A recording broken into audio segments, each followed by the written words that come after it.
Tongersdei wie in het gemeentehuis van Damwâld een startbijeenkomst in het kader van eenzaamheid.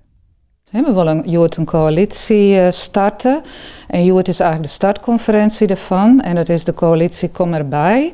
En wij willen een brede aanpak van eenzaamheid en inclusie. Dus een samenleving waar iedereen zo volle mogelijk mee kan doen.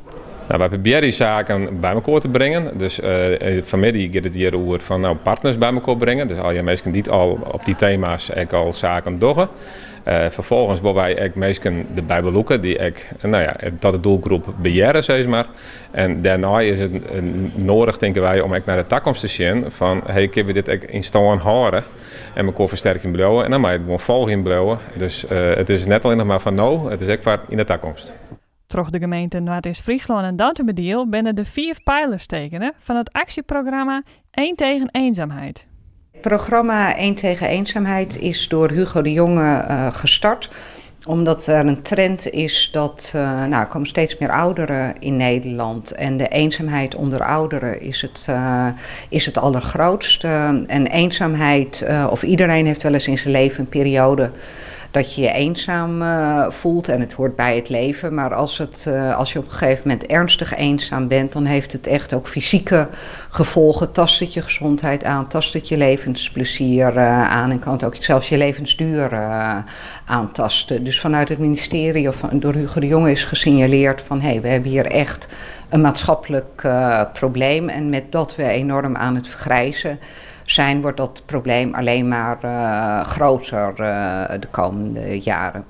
Dus toen is het ondersteuningsprogramma voor gemeentes gestart. Dit is het begin eigenlijk, of tenminste we zijn eigenlijk al volle lange bezig. Wat we uiteindelijk willen is een hele brede coalitie. Dus we willen eigenlijk dat zo volle mogelijk organisaties, vrijwilligers, kerken, woningcorporaties, maar ook ondernemers, winkeliers, in meedogen om het mogelijk te maken dat iedereen mee kan doen. Van 1 tot en met 8 oktober is er extra aandacht voor het thema door middel van Kom erbij week. We hebben alle mogelijke organisaties in de gemeente vragen om mee te doen. En dat worden eigenlijk steeds meer. We hebben steeds weer een oud thema. In het begin deden vooral de zorgaanbieders mee. Op een gegeven moment kregen we ook de kunstinstellingen erbij, omdat we toen het thema hier kunst en cultuur verbindt.